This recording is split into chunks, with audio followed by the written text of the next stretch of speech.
kulanti wacan daawadayaalkuna soo dhawaada wararkii warbixinadii ugu dambeeyey arrimaha Soomaaliya caalamka warbaahinta ogaaya toos daawadayaal nooga daawanaysaan qodobada wararkaanu ku soo qaadanayna waxaa ka qayb noqon doona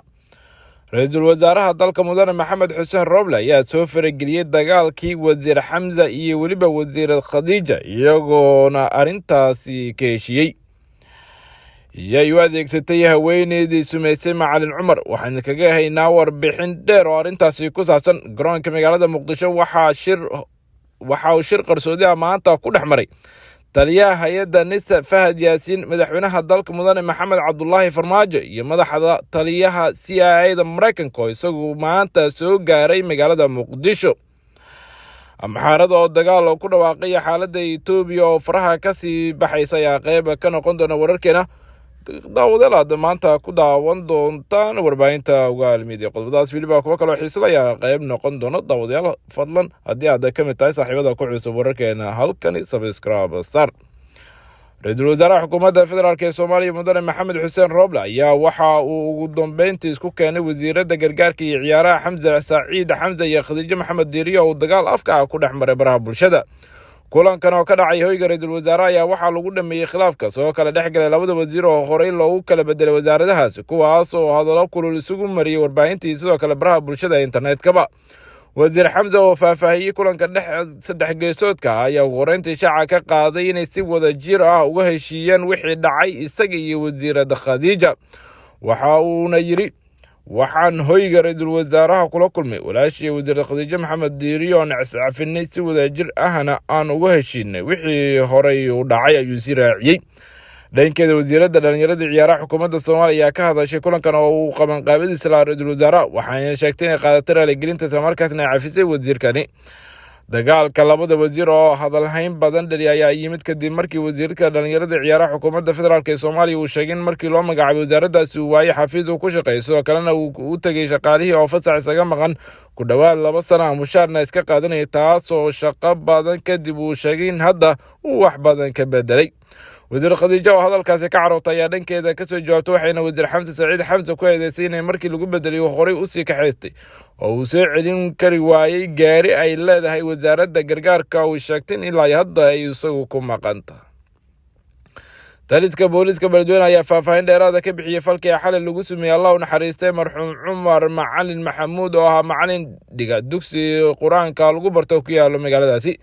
taliyaha saldhigga booliska magaalada Beledweyne laba xidigna Maxamed Maxamuud Roble sheel oo shir jaraa'id ku qabtay xafiiskiisa ayaa sheegay in dhacdadan ay ka dambeysay xaaska marxuumka isla markaasna ay socdaan baaritaano dheeraad ah ku saabsan sidoo kalena waxa uu tilmaamay in ciidamadu ay qaadeen howlgalka difalkaasi waxa uuna sheegay in gacanta lagu soo dhigay wiilal yaryar oo uu sheegay in haweeneyda ay u adeegsatay dhacdada sumeynta ee lagu dilay macalinka sheel ayaan sidoo kale xuseyn in cadaaladda la horkeeni doono cid kasta oo ka dambeysay dilka marxuumka isla markaasna natiijada baaritaanka dib ka shaacin doonaan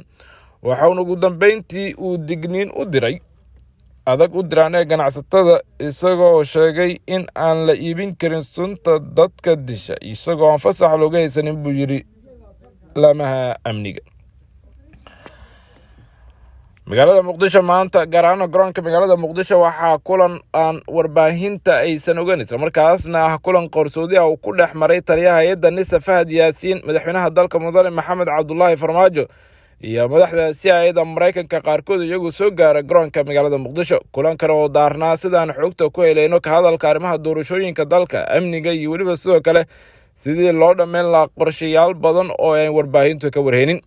waxaana kulankan la sheegayaa in sida aan xogta ku helayno in uu ahaa mid saddex geesood ah isla markaasna looga hadlayay arrimo dhowr ah oo ugu waaweyn tahay doorashada ee Soomaaliya la dagaalanka ururka al-shabaab iyo waliba sidoo kale doorashada dalka ka dhici doonta dhawaan waxaana xogtan helayno oo aan dhameystirnayn sidoo kale sheegaysa in dhinacyadu ay ka hadleen dhameystirka arrimaha doorashada si degdeg ah iyadoona sidoo kale sugidda amniga doorashada loo xil saaray sida horeyba loo shaaciyay Ra'iisul Wasaare Roble uu sheegayba taliska booliska Soomaaliya CIA-da Mareykanka ayaa qorshayaasha ay NISA kala hadlayso waxa ugu waaweyn sidaan xogta ku helayno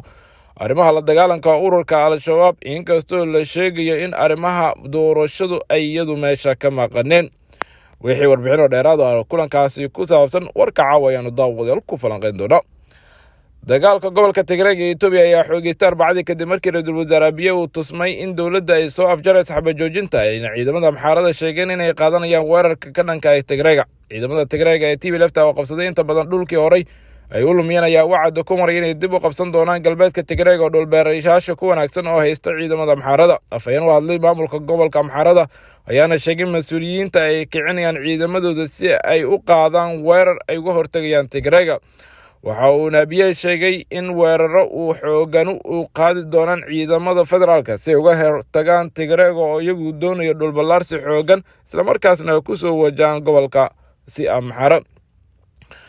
galbeedka gobolka Tigray ayaa waxaa wada degan Amxaara iyo Tigray waxaana dagaalka ka qarxa uu horseedi karaa barakac xoogan oo saameyn ku yeesha dadka shacabka. ciidamada Amxaarada ayaana ka dhinac dagaalamaya kuwa dowladda markii ay weerar ku qaadeen gobolka Tigray bishii November ee sanadkii tagay, iyadoo fursadaasi ay uga faa'iideysatay inay ku qabsadaan dhul ay 10 sano haysteen Tigrayga. ayaana tan iyo markii 28 Juun qabsaday caasimadda Mekelle waxa ay si gacanta ku dhigeen magaalooyin kale muhiim ah koonfurta oo ku yaala kuwaas oo ay sheegeen in ay faa'iido iyagu u tahay. gudoomiyaha maxkamadda sare ee Soomaaliya Baashi Yuusuf Axmed oo markii uu horeysay shaaciyay in maxkamadda sare ay tahay marjac ugu dambeeya go'aan gaarista arrimaha doorashada.